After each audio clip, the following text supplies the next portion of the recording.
మరొక ఘట్టం జరిగింది. సత్కారాల విషయంలో ఏమి అపచారం జరగకుండా అందరినీ గౌరవించుకునేలాగా శ్రీమాన్ పరకాల స్వామి వారు రేపు కూడా వించేసి ఉంటారు. రేపు ఆచార్య స్వామి వారి నక్షత్ర సందర్భంగా వారిని సేవించుకునే భాగ్యాన్ని మనం పొందుదాం.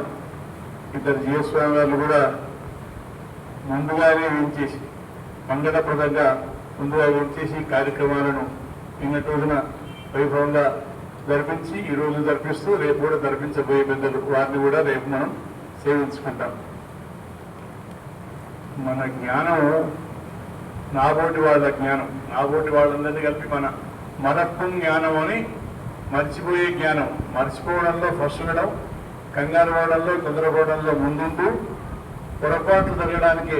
అయితే ఏ పొరపాటు కావాలని చేయడం ఉండదు. ఉపచారాపదేశేన మన స్వామివారి వైభవం లోకమంతా వ్యాపించాలి.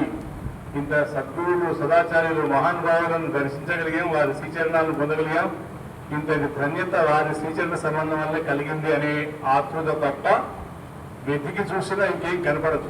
సరే, వెతికే వాళ్ళకి అలా అవకాశం కూడా కల్పించుకుంటే వాళ్ళ సమయం అట్లా ఉపయోగపడితే వాళ్ళ ఉపయోగించుకుంటే వాళ్ళ సౌకర్యం, వాళ్ళ అదృష్టం వాళ్ళ వరకు వదిలేద్దాం. ఇలా ఈ పూట కార్యక్రమాల్లో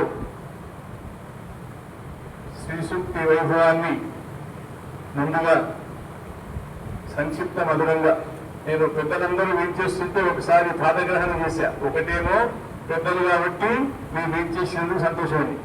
రెండవది మీరు 5-6 నిమిషాల్లోనే పూర్తి చేయవలసిందిగా కూడా రెండవసారి సకృదేవ అయినప్పటికీ రెండవసారి కూడా పాదగ్రహణం చేయడం ఎందుకంటే సభ సమయం ఇంత పెద్ద సభ కాబట్టి అందరి వాగ్వైభవం పొందాలని ముందుగా అమరవాది వెంకటేశ్వర స్వామి వారి యొక్క సంక్షిప్త సుందర మధురమైనటువంటి అనుగ్రహాన్ని పొందుదాం.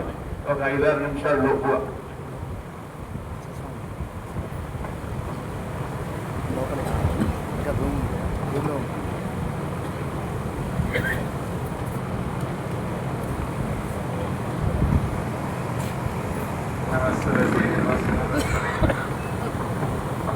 నమస్సఖీనాం పురోగాణాం చక్షుషి 5 నిమిషాలు అన్నారు కాబట్టి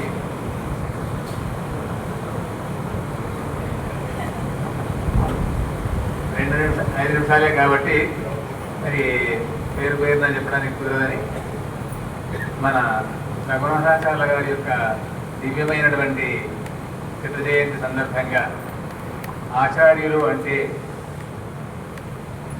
ఆచనోతి శాస్త్రార్థాన్ ఆచార్య స్థాపయత్యమి స్వయం ఆచరతేయస్తు అని విషయాలను కూడా ఆచనోతి అంటే వెతుక్కుంటారు. అంటే గ్రంథాలలో కూడా విషయాలన్నీ ఉంటాయి, కానీ ఆచార్యులు లేనటువంటి వాళ్ళు ఈ సందర్భంలో కూడా వీళ్ళకి కావాల్సినటువంటి విషయం ఏమిటి అనేది వెతుక్కుంటారు. ఆచనోతి శాస్త్రార్థానని ఆ రకంగా ఆచార్యులుగా ఉండేటువంటి మహానుభావులు వారు రఘునాథాచార్య స్వామి వారు. వారికి సంబంధించి మనం ఎంత చెప్పుకున్నా తక్కువే. అయినడు కాసారాదిమ దివ్యసూరి కుటిసత్ సోపానబద్ధాం ద్వయశ్రీమంత్రోభయ దండపార్శ్వగతికాం శ్రీభాష్య కీలస్థిరాం నిశ్రేణీం పరమోజనస్య పరమం వ్యోమస్థలే ప్రాపితాం స్వాచార్య సరోజయుగ్మం అగమతు అంటూ ఆచార్యుల యొక్క దివ్యమైనటువంటి కటాక్షం చేత అధిరుహ్య ఆ నిశ్రేణిని అంటే నిచ్చెనను ఎక్కి పరమాత్మను పొందాలి అని. అంటే నిచ్చెన అన్నారు. నిచ్చెన అంటే మనకందరికీ తెలుసు, ఓ 2 పక్కల 2 కర్రలు ఉంటాయి, నిలువు కర్రలు. ఆ తర్వాత మెట్లు ఎక్కడానికి మెట్లు ఉంటాయి. ఆ తర్వాత ఆ నిశ్రేణి అంటే నిచ్చెన దాన్ని బిగించడం కోసంగా కీలలు ఉంటాయి. వీటన్నిటి కూడా సమన్వయం చేస్తూ చెప్పారు ఈ ఆచార్యుల యొక్క వైభవంలో. ఏంటట?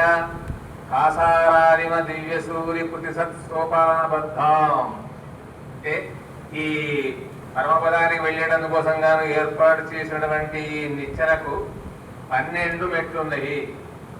ఏంటి ఆ 12 మెట్లు అంటే కాసారాదిమ దివ్య సూరి వైహయార్ పురత్తార్ పెరియాడ్వార్ అనేటువంటి మొత్తం మంది 12 మంది వాళ్ళందరి యొక్క దివ్య సూక్తులన్నీ కూడా మెట్లు, ఒక్కొక్క మెట్లు.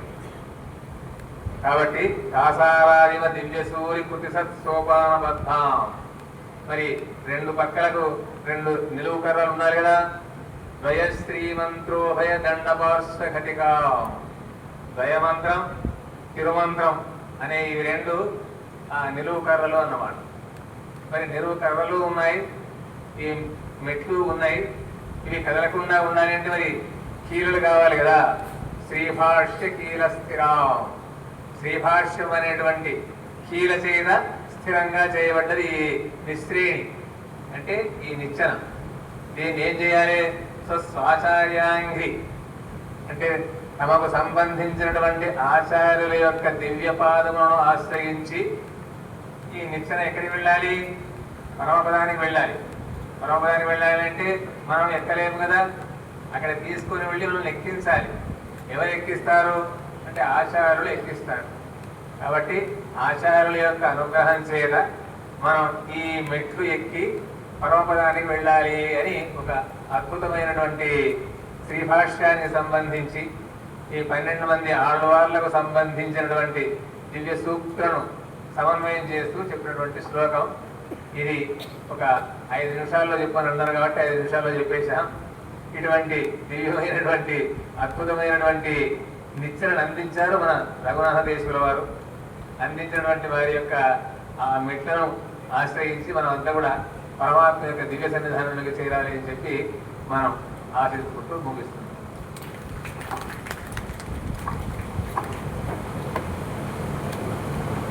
శ్రీమాన్ కందాడి శ్రీనివాసాచార్య స్వామి గారు రఘునాథేశ్వరం